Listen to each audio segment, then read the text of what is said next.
jungle's out of his mind on Rek'Sai, and that his Evelynn is his backup. So there's the Rek'Sai ban immediately coming out here, and if they back it up with another ban, like, you want to test Shrimp's champion pool, because this guy is new to competitive, he's new to things like lane swap, and his big style is counter jungling. I asked him to describe his style, and he just said counter jungle. Yeah.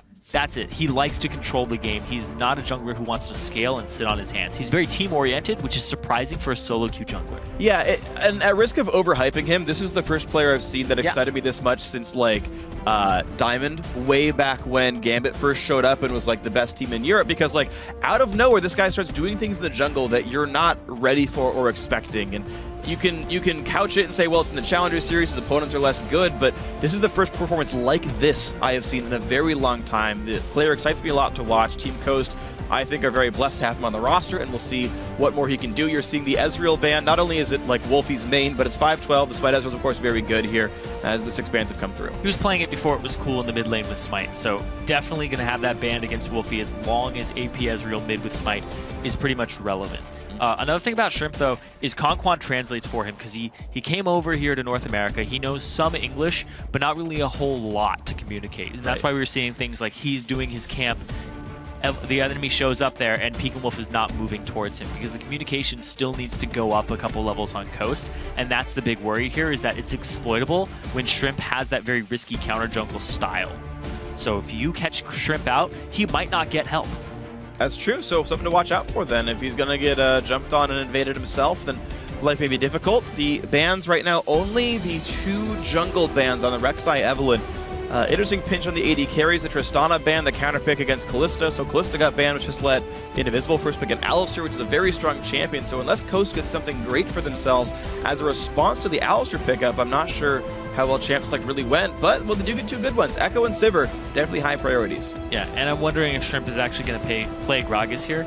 You know, Echo, I don't think that's going to be a jungle Echo for him. I haven't really played it yesterday. I haven't really seen it in his pool, and Chris did a really good job on it yesterday. So they're just locking these things in for themselves. So coming down the line, this is going to be a run you down composition, and I don't think it's going to be a Gragas either, because I checked his solo queue. He doesn't really have any Gragas games. This guy defaults to like Shaco and Udyr before he gets to Gragas. Hey man, I want to see him play Shaco. That'd be great. Not that I want to play against it ever, but spectating it'd be fun. It'd be great. Don't think it's he smells like Pantheon games too. He just doesn't like champions that sit around. Nope.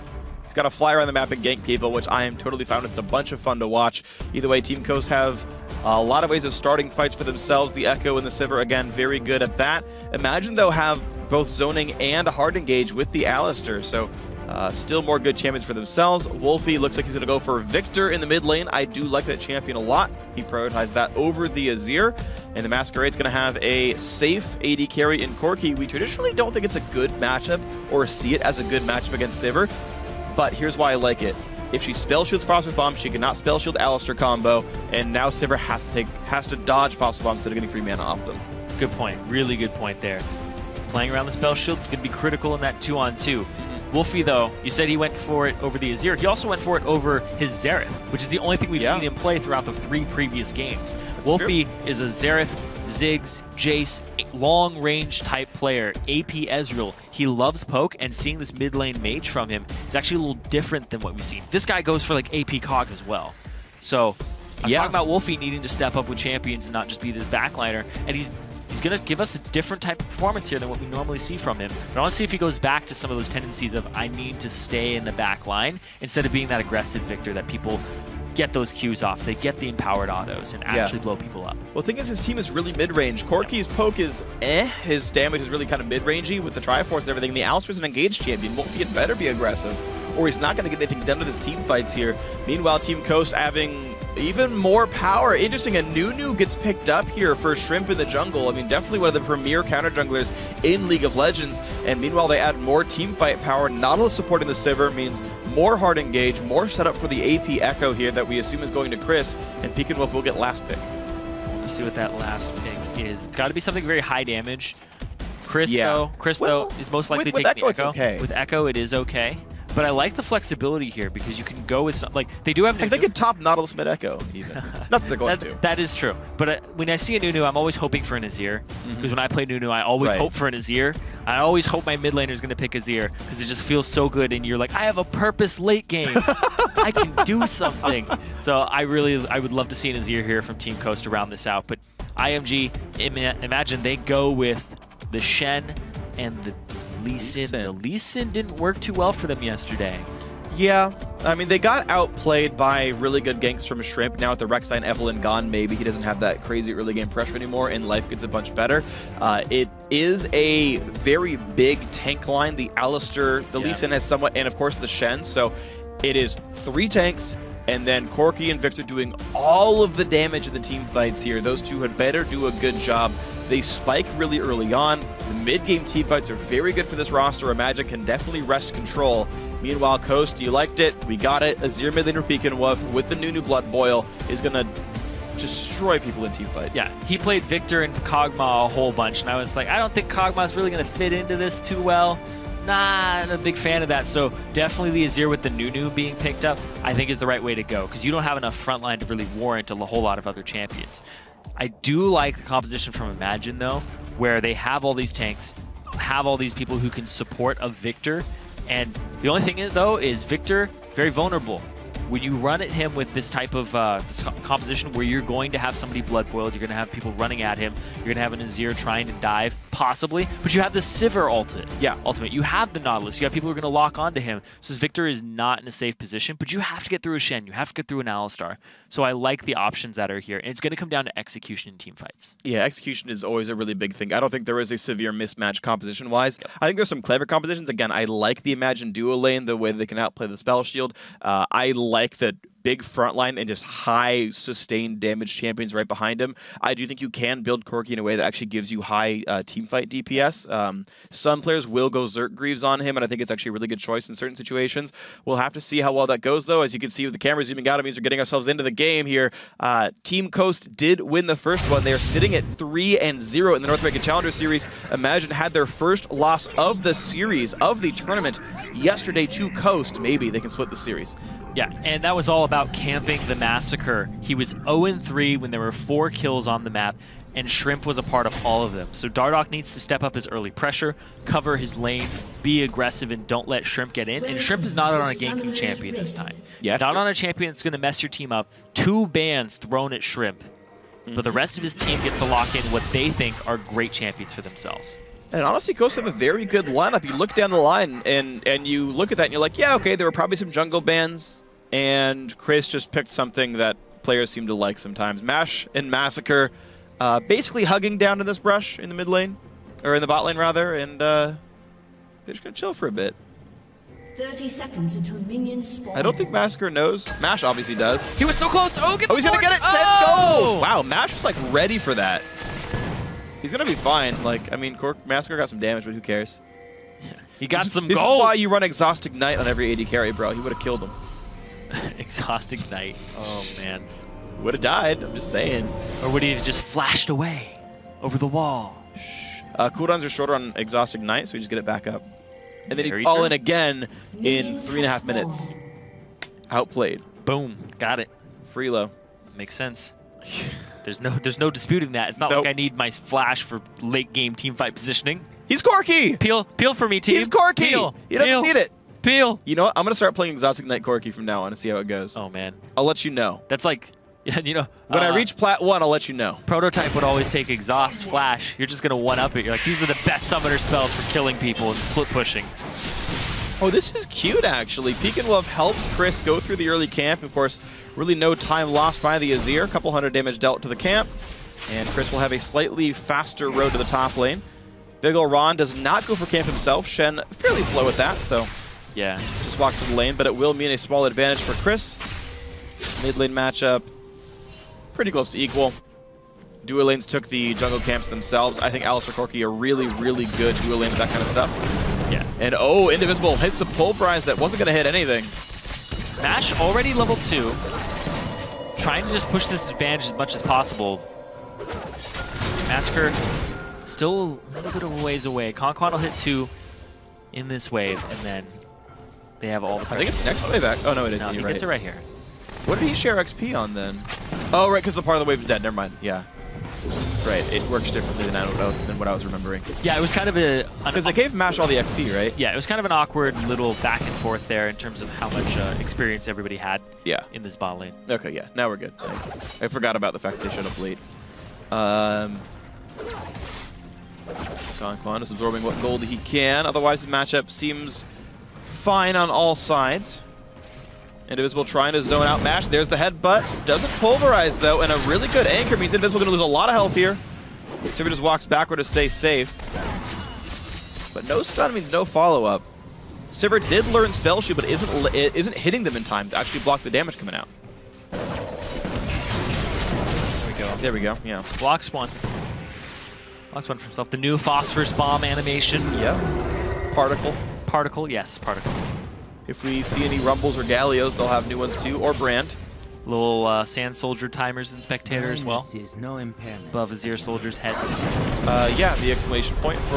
Well, you'll see a little blue bar above them sometimes. Are you sure? Really? Yeah, sometimes. I didn't know that was a thing. I didn't know they even had a bar. I think they have an exclamation point when they're about to time out. Alright. Well, again, good spell shield by Sivir. Someone just said only the first soldier has a health bar over it, the rest don't. Only the first one? No! That makes me so forever. sad. It has the timer too. Like, it looks so good. I would expect it to be noisy. I don't see why it would really need it. It is noisy. Yeah. All right. Doesn't really need a health bar. It just needs a timer bar. All right. Chris, small lead against Big Ol' Ron, has plenty of potions. That is 5 health, 2 mana, so not leaving lane anytime soon. Yeah. 8 minion lead while being pushed in. Some couple of wards come down from Shrimp. Dardoch will get spotted if he goes up for... Shrimp's going straight top. He's just going to walk through the ward. He doesn't care about it. Oh, there we go. He cares about it. He knows he can't get the gank. Okay. I mean, it is new, so... Yeah. I mean, you'd need, like, the most amazing parallel convergence from Chris, but Dardoch is going to show up mid lane. He's on top of a ward, though, so Peek and Wolf not going to be reachable. Without a really good ward hop into a Q, but even that won't be enough damage. Shrimp's a little sad. There's nothing in that jungle to take for him. He could get the Gromp, but there's the Spirit following him around at all times. There's something about Korean junglers and running into this Wolf Spirit. I remember Rush in his first week in LCS. Oh, yeah. Walking through a whole bunch of them. it doesn't like, go away! There we go! It has a timer for you. It was still there. More pings, they know where Shrimp is. He's just going to walk around and get the Gromp now. He's going to get it anyway. Lee Sin did not want to mess with him. Okay, he takes a camp. Dardoch is level 5. So badly. Oh, he's going to get it. Oh, man. Shrimp is down half a level, though. He is tracking Lee Sin somewhat, especially with that ping ward there, but Dardoch honestly is surviving the whole Nunu counter jungle annoyingness pretty darn well. Hasn't gotten any ganks off, to be fair, but the only really easily ganked lane is this bot lane here. I feel like Chris would be able to get away, especially with the shield against double melee, so... Chris just playing hyper aggressive. He's up 14 CS here with 5 minutes still to kill. Oh, Dardoch's gonna go for some counter juggling of his own. Oh! Almost got it blind. Of course, this is always blind. But yes, almost got it with no with all fog of war. Oh, he needs that last one. Get that last one. Dodges the Q. Dardoch goes, all right. They're just wasting each other's time at this point. Yeah, pretty much. Which just feels like a better thing for Nunu, honestly. Oh, yeah. I think it was Odd One said that Nunu just really wants to make you as useless as he is. And then it's successful. And then he beats you with experience. Yeah. I have Blood Boil. This doesn't scale. Pretty much. If I'm a Nunu and I make it so the Lee Sin doesn't do anything early, it's kind of a win for me. If I make the Rek'Sai not do anything early, it's a win for me as well. So Nunu is just trying to make you useless. Now keep in mind, Blood Boil only gains 5% attack speed, 1% movement speed per level. Like, the rank up is crap anyway. Yeah. When it's like your most important skill in team fights, so... Well, I guess Absolute Zero is good, but... Chris was trying to fight Big Ol' Ron, pops the passive. I think he actually managed to dodge the second half of the Q as well by getting into the side of Chris, so... That was cute, but... The trade's still going quite well for the Coast top laner. Chris is sitting now only on 3 potions, so... after the buy for the Swedish Codex is starting to get run out of Squibbles. That blue looks so juicy. Shrimp's got it in his sights. Pink Wolf's got to watch out, though. And he pulls Chris down, and the Shen just TP'd to the top lane, so he knows he's stuck under the turret wave clearing. Pink Wolf is getting pushed around a little bit, though. Q goes. Oh, Shrimp wanted it. Yep, he got it. He didn't even hand it to Chris. He smited. He said it's mine. I'm going to kill more wolves. Communication issues? No. No communication issue. He really wanted that blue. Hey, who wouldn't? I like blue buffs. On Nunu, I don't know why I ever even take them myself. His passive makes it so he has a free spell. Yeah, but now you get more spells. Uh-oh. Uh-oh. Uh-oh. Oh, Ice Blast. Dardoch had Smite, just wasn't able to walk up just yet. Oh. Nice Q. The Smite comes in as well. Shrimp is 6, but Dardoch is as well. Kick Flash would get Shrimp killed, but they don't. He could have kicked Flash Shrimp. What a pansy. Maybe he wouldn't have died. I don't know. But it would have looked cool. All right. And does he still get Scuttle for that too? Yeah. Yeah. Shrimp gets. Dardoch killed a second pink ward though. To be fair, Shrimp has spent 200 gold on pink wards and they both died. Yeah, that's true. He's wasted some of his time though, and that's all Nunu wants to do is just waste your time. Is it a waste of time to kill a pink ward though? That feels great. Well, it's 5 auto attacks you're not using to move towards the lane, so a little bit. He's not Callista. Auto attacks don't move. I know, exactly. You're not using that time to move towards the lane. He's getting his cooldown back for his W so he can safeguard over the wall and make up the time. Boom. Got him. Boom. If he's using his W for more attack speed to kill the ward, he's not using it to get over walls. You can use E and Q. It's fine. We actually saw, I think it was we saw Dardoch yesterday actually use his W to kill a ward faster. And that's when he got caught in the river. That's hilarious. Well, meanwhile, Dardoch was killing a pink ward top lane, using a lot of time, and now he's going to try to steal this. He got reset. Q's going to end. He's got Consume Smite now, so Shrimp will be able to kill this right here. Yup, Dragon number 1 goes to Coast. Not a chance, and Dardoch had enough of his time wasted. Chris again looking for a fight on Big Ol' Ron, who just dashes away. Not a problem here. 76 to 70. Big Ol' Ron now starting to split the lane pretty safely now. Oh, man. I'm actually very surprised that Coast were able to just get that blue buff away from IMG. They poked out Wolfie in the mid lane, but... Oh, wow. He went forward! Wow, Indivisible forced, maybe not forced, but chose to flash just to make sure Mash and Conquan couldn't kill his AD carry, but... Yeah, it was possible if Conquan had used his ultimate there because Massacre would have had to blow some type of cooldown. Because he just valked forward, so we'll see. Oh, hard to get towards Mash. Foster Bomb hits as well. Indivisible pops the ult to just keep himself alive in this fight. Walks away safely, not much else gained. Vash can chug through pretty much the rest of his potions to get his health back up. There is still an ultimate on Conquan available. All summoner spells for this bot lane of Coast. No flash or ultimate on Indivisible. He's very catchable right now. Used both of his survivals pretty easily. Yeah. That was pretty much minimal effort there for Coast. Yeah, he flashed one to save Massacre who didn't need it, and then the ult there was probably about right. You can see him still try to harass Mash right here. Keep in mind, though, Sivir can get burned down. Yeah. She's out of potions. More catch jungle from the Nunu. 38 CS on him. The actual gold in those junglers is a 300 lead for Shrimp, so he's killing more important camps and is ahead of Dardoch. Yeah, he's also got the Sight Stone before he even completed his jungle item, making sure that he has vision of all these camps that he wants to take in Namon. And that's how he's going to get his gold advantage. Just taking camps. Yep. He's kind of like winning tiny battles in order to win the war. Tiny battles continue to go well. Chris, though, actually starting to lose tiny battles. The CS lead is, again, staying around that 5 or 6 mark, but he's getting repeatedly shoved out of lane by running out of mana and starting to run out of health as well. Big Ol' Ron has not had to leave his lane yet. He's happily able to use teleport to get back because standard edit is a thing. Oh. Chris just used his ultimate to get back to lane. Yep. Without much mana, so it's not exactly crazy. Yeah. The Q misses Big Ol' Ron, so some time not saved there. Still has the teleport, though. He chose to have low mana. Double Doran's Ring, Mana Potion, and Morella Namicon is going to be his mana regen. Yeah. So he has some decent mana. Oh, he's going to try to kill the turret and then kill Ron. That's really nice. He's going to have a stun and a shield as well to make sure Big Ol' Ron couldn't fight him back. That was nice. So the chain pushing of Chris solo kills the top turret. The dual lane of Coast does the exact same thing down to that side of the map, and with Shrimp only doing some counter jungling to keep Dardoch busy, 2 lanes from Coast heavily winning. Well, because Dardoch is now actually down a little bit in experience and a level from Shrimp now. Yeah. So Shrimp, He was a level down previously around level 4 to 5. Now he's 8 to 7, and he actually has an advantage here. Dardoch will probably hit 8 off of this next camp or so, but Shrimp is able to just absorb experience. Actually get some damage onto the bot lane. Yeah, Indivisible took 2 turret shots here. He's getting slowed down by the red buff, headbutted back. But here comes the TP that Chris has been saving. The W goes forward to look for Massacre. He does land the stun. Shen ulti pop to try to save Corki. That's likely to be successful. Indivisible popped his own ulti, which makes him pretty hard to kill as well. But the Nautilus's going to buy a lot of time. Indivisible's ult's going to time out, and the first blood finally goes through to Chris. 1-0 on this Echo. That didn't look like communication issues at all. It looked like they were definitely on the right page there. Shrimp using his red buff and his slow to keep them in range and keep them interested in this Nunu while the TP came down. Really nice play there. And here's another good play. Oh!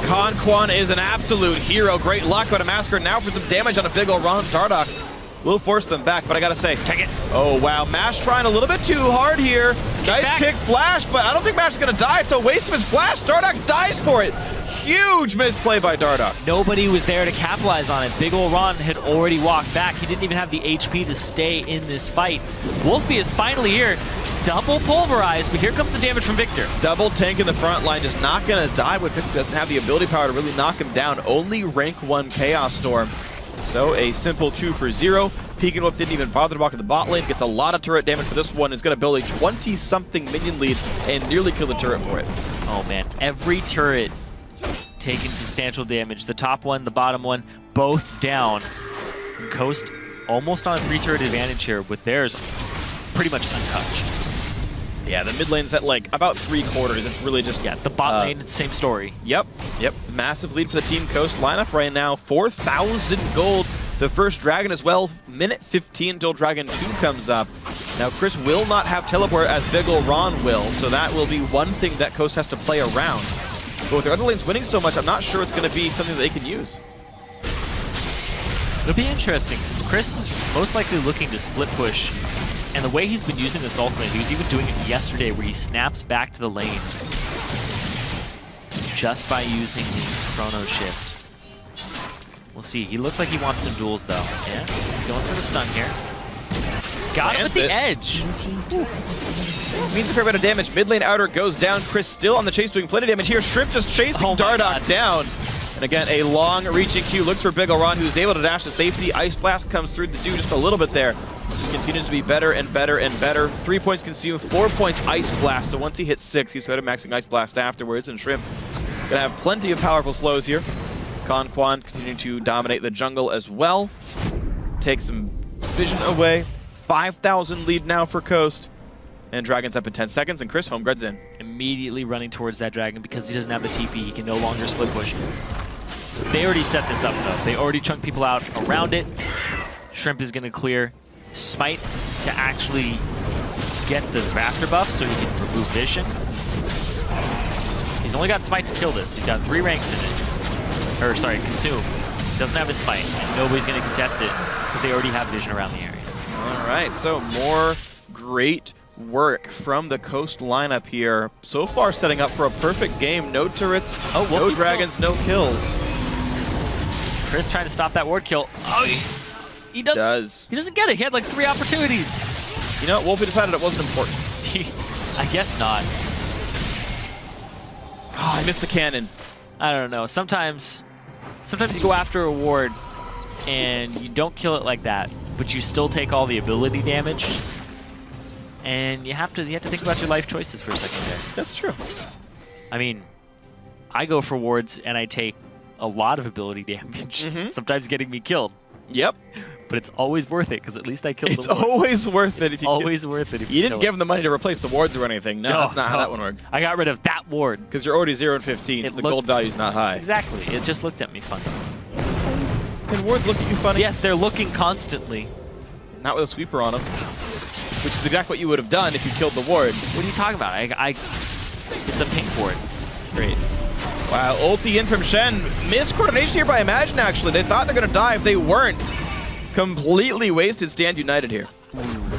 Not able to get their hands on the Chris. Chris still had his flash as well and his ultimate. So actually locking up this Echo is a tall order. It's very difficult to pull off. They send 3 people to the top lane because they see 3 people in the bottom.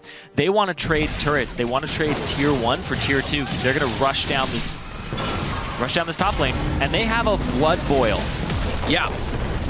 Well, but the thing is, there's also a Victor on the enemy side here, from the Imagine side. Bot lane adder does go down, quick and easy pickup. Mash pushing somewhat, Conquan's here, but watch this wave clear from Victor. Well, they have push mid as well, too. They're stopping the backs, they're pushing mid. That is strong. All right, Pekinwolf's going to do what he can here. Woofy is here. Big ol' Ron's there. Yeah, top lane gets easily wave cleared. Azir does have some time in the mid lane. No one's answering that, though. That's split push is mattering here. Team Coast getting a lot of damage in this one thanks to Pekinwolf.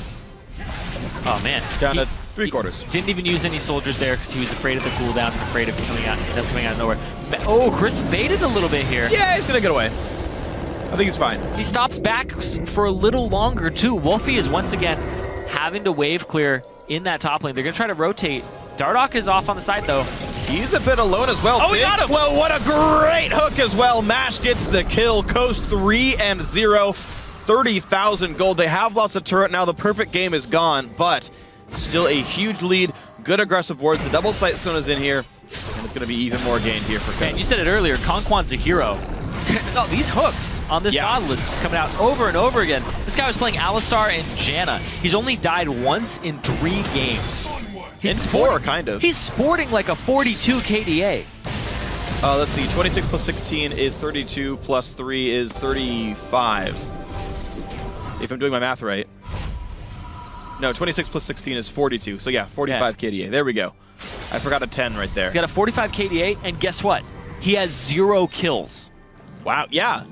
That's pretty much a perfect Alistar game. He has died once. He has 45 assists and 0 kills as a support. How much CS does he have?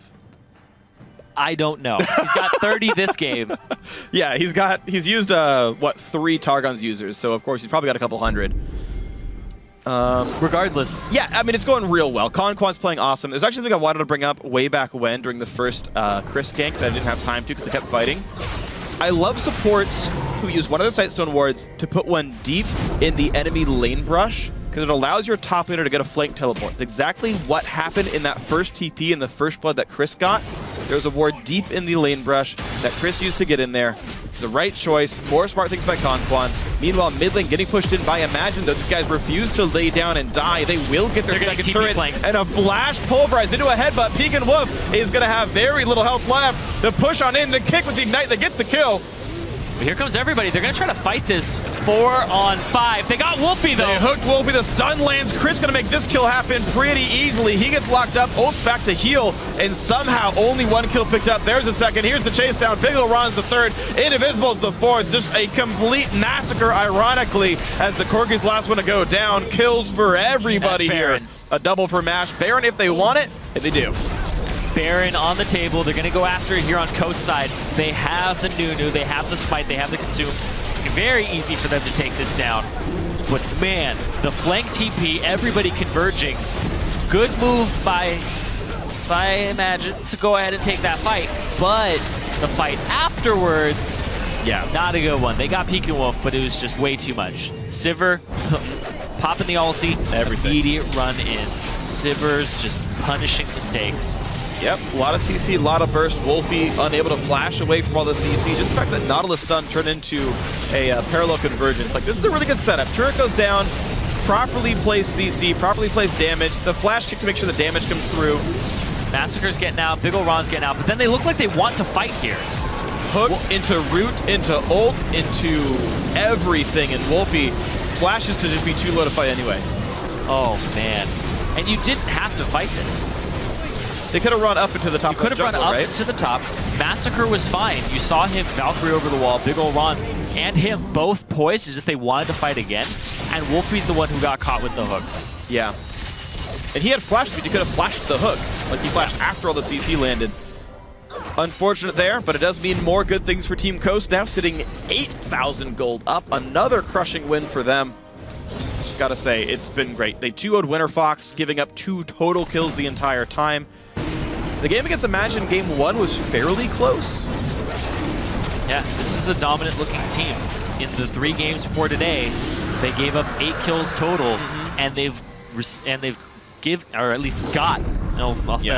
got 51 kills. So they've given up 8 deaths, and they have 51 kills before today. And now it's 9 deaths and 59 kills. Yeah, pretty good. The team KDA is pretty much almost 6. I'll round up. Yeah, well, that's before assists. Doesn't that help it? Yeah, that's true. Assists would definitely inflate it. So they're looking You're looking at on average 2.5 assists per kill. So the team KDA is like 20. Yeah, it's absolutely insane. Well, right now, mid lane getting pushed down. Easy and quick pick up there. Mash and Peek and Book the main damage Chris this is year. muscling this top down. Yep, Chris, his second solo turret kill against Big Ol' Run of the day. Just absolutely crushing on this Echo. You know, Jat talked earlier today on PTL about top lane Echo being the winningest one, and so far still the case. Seems like the top teams, the winning teams, are the ones that play this champion. I definitely agree. When I look at Echo, and I think I've talked about this a couple times, where I think it's the best lane for him, I had to play against it a couple times, and it does not feel good to lane against a top Echo. It's a long lane. He trains you down the lane. He has enough time to get his passive off once and slow you, run ahead of you, set everything up, and then by the time he starts autoing you again, by the second or third auto, his passive is ready to stack back up again. So he gets so much bang for his buck out of his passive, even after the nerfs to it, that it's just worth so much in the top lane and that long lane. Well, then Echo player is going to feel pretty good about this lane matchup here, as Chris is 3-0-4. Also, there's Brush, so you get to throw out your W from, very early. Oh, the W from Fog as well, yeah, to get rid of the warning. Also, when you dip into Fog of War, they can't see your chrono break. Oh yeah, so you dip in and out of the lane and into the brush, and you can't see where your ulti is. So you always have potential to just weave because it only reveals if you can see the champion. As sort of, so it doesn't give away and where he might be. You don't get as much of that interaction when you're mid lane. Yeah, yeah. You're also gankable kind of from more sides on mid lane, so his tumble escape isn't as valuable. It's kind of a strange thing, but it works. I think his escapes are generally fairly weak unless he can play the W really, really well, but that's enough then, yeah. And we saw in this game anyway that Lee Sin Shen was unable to gank him, so of course a well-played game by Chris by and large. Big Ol' Ron just playing what kind of defense he can, but he's down 80 CS now. Bami Cinder giving him some kind of wave clear, but just trying to stack magicks to not die. Oh. Chris just uses ulti to get back, and he's ready to go. Home guard ult on in. Of course, his cooldowns are under a minute anyway. Level 16 max CDR the build. Yep. Has the Lich Bane as well to knock these turrets down when he gets to them. So that's what he's relying on to get those structure kills. Also, buying Ionian Boots of Lucidity in a top lane, much easier than it is mid lane. When you go mid lane, you really kind of want those Sork shoes in that bursty build. Not so much the CDR build.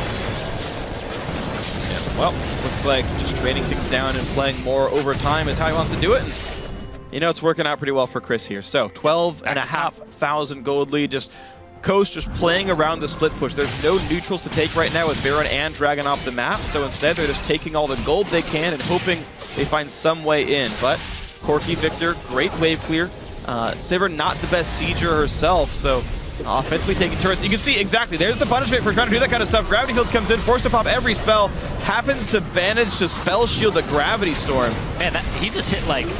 Oh, another kick flash though. The split pushing maybe starting to pay off poorly. Coast, Peekaboo forced to barrier and flash away. He does survive. Oh man. But Coast got impatient and got punished for it. Peekaboo had to actually hit every key that he could in League of Legends there besides his trinket. He didn't recall. Yeah, I guess that's true. He didn't pull up his character sheet or shop either. But every ability on his champion he just used. Yep. Both summoners, ulti, W, QE. Immediate get out. Speaking of using all your abilities, Mash. Had to ulti, spell shield, flash, heal, just everything. Roll your face across the keyboard here to try and escape. Yeah, and because of all the good plays they've made and the over-aggression from Team Coast, imagine gets a little bit of time left to get their wits back about them. 1,300 gold lead, sorry, 13,000 gold lead. Certainly still a massive comeback would be required, but there's some time now to get some wards back up. But Baron's in 50, Dragon's in 110. Those are next for Coast. I'm looking at Mash's build because he went for the Bloodthirster into Last Whisper into PD. No crit here until this PD was completed for the most part. Picked up the Zeal, but the fact he doesn't have the IE, he's looking just for the wave clear and the sustained siege. Yeah, I mean, if he's not going to die ever, then I guess you get to keep your damage output. We're seeing an increasing trend of AD carries go Bloodthirster first, even despite the changes a while back to the Infinity Edge. And, you know, the general thought process... So sad about it. I mean, I do understand the thought process, though. It's what I started talking about more with item builds is, why do they do it versus whether I think it's good or not? And it's... The goal is to never be killable so that you just have more uptime on your auto attacks. Also, with the Infinity Edge going down to 20 crit, the difference between BT and I Edge got a lot lower. It's essentially as though it had 7.5% less crit chance because of the crit damage modifier. And, you know, again, I understand it somewhat. You do sacrifice a bit of damage, you do gain durability back for it. And we're seeing now Coast look to play, in fact, around this Baron. Chris is still pushing the bottom lane here, but the rest of Imagine are here to defend. It's a 4v4 with both able to teleport in. Half HP hook on a Dardoch. Shen don't pop, but they can kill him before he shows him up. Dive on in, they knock back the Alistar and the big ol' Ron Shen here. Peek and whoop though, knocked around near the turret. But still, bottom lane turret goes down. They're not even bringing Chris in on this one. He's going to knock down an inhibitor as well. And Coast exactly winning a 4v5, a double kill for MASH. Chris is just going to get this inhib. Yep. Baron Coast, on the table, too. Coast are too far ahead to lose a 4v5. Dardoch, Peek does not go forward, but he's going to get Chaos Storm. Jumps away. He will survive it unless Wolfie can catch him. Will not do so. MASH on the chase. Gravity Field is going to get spell shielded. No stun's going to land here. Dardoch one hit from dead, but Corki shows for the kill. He tries to get MASH. He does so. And actually, it's a bit of a comeback now. Coast overextend. Multiple kills come through. A 3-4 on the backside. Of course, their base is dying, but at least he got some kills. Chris really just wants to knock this turret down. Oh, he wants to get back in. He flashes to land the E. Now he's trying to kite. He ults for a bit more health, and he's on the run.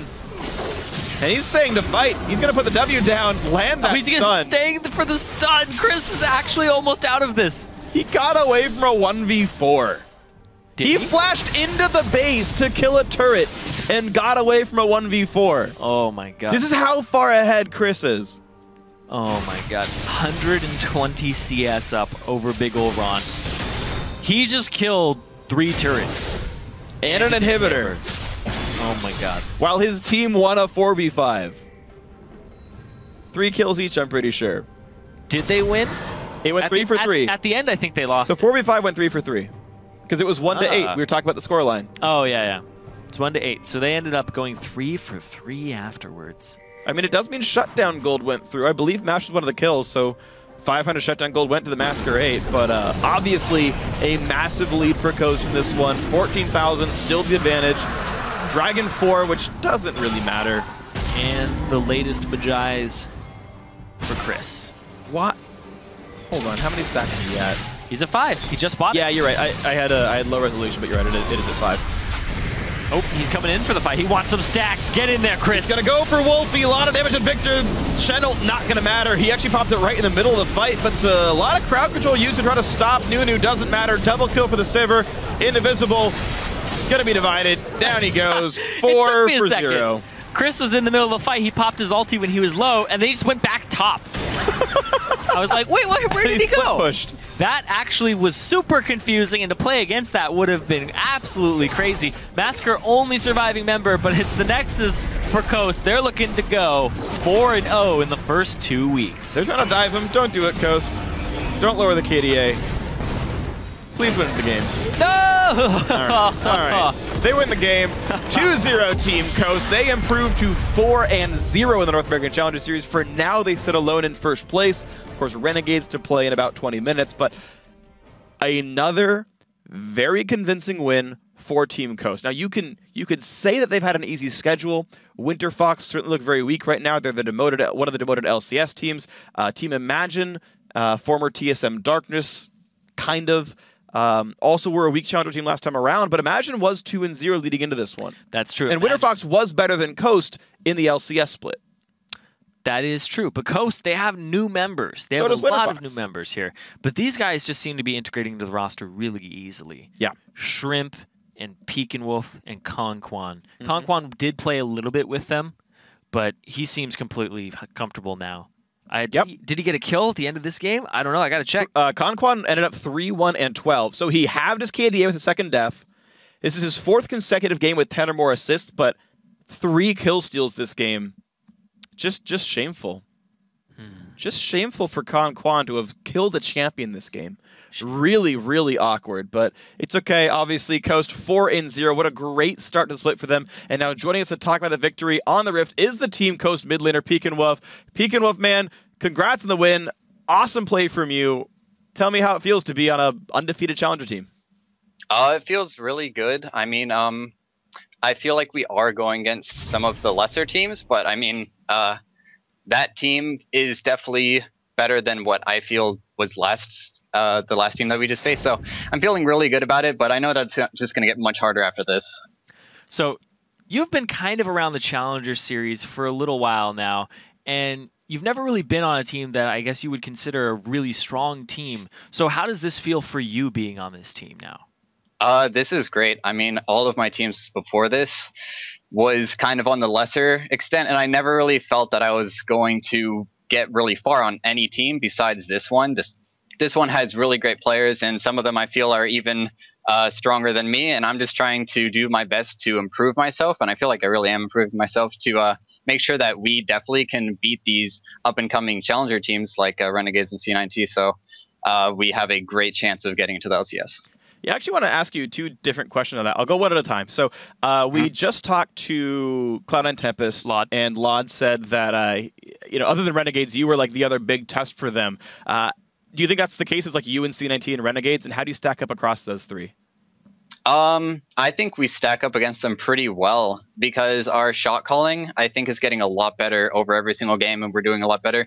And I'm doing a lot more consistent in the mid lane. I think that consistently, I've been not the best mid laner. I'll just do good one game and not good another. I'm more scared of C9T because I think they're more aggressive than Renegades. And in the laning that I did get to go against Alexich, because I did get to play him when I was on a team before this, it was more of a farm lane, and I think Yasui's a lot more aggressive, and he's a lot more punishing than him.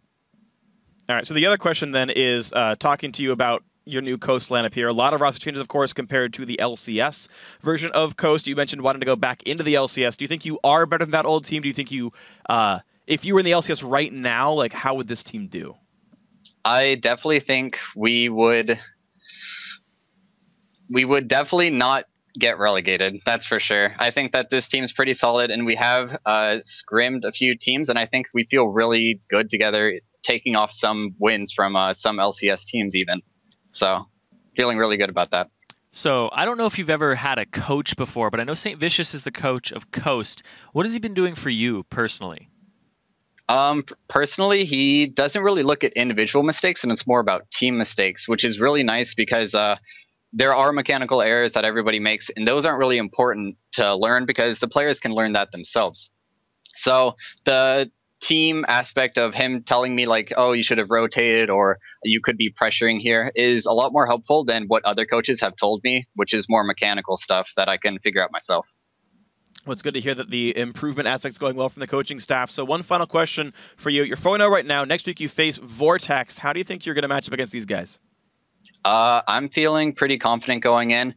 I definitely think that they are maybe just a tad below the other two teams that are in the top standings, which is C9T. Even though the first week they didn't have Yasui, if they did, I think they would be inside the top. But they're definitely going to be hard, but I hope that we can pull off a win. I'm pretty sure that we can if we're playing on our best game. So, yeah. All right, well, Confidence, thank you very much for joining us, man. Good luck in the rest of the season. Good luck next week and everything like that. Thank you. All right, well, we're going to take a quick break, guys, at home, but when we come back, we're going to end tonight's broadcast with a bang as Winterfox and Renegades duke it out for tonight's final match. Don't go anywhere. Fireworks! Can't handle you. You gotta explode. I can't handle you. Like magic or something. Trying a little bit too hard here. Nice pick Flash, but I don't think Mash is gonna die. It's a waste of his Flash. Dardoch dies for it. Only one kill picked up. There's a second. Here's the chase down. Pickle runs the third. Indivisible's the fourth. Just a complete massacre, ironically. Dardoch one hit from dead, but Corki shows for the kill. He tries to get Mash. He does so. And actually, it's a bit of a comeback now. Coast overextend. Channel not gonna matter. He actually popped it right in the middle of the fight, but it's a lot of crowd control used to try to stop Nunu. Doesn't matter. Double kill for the Sivir.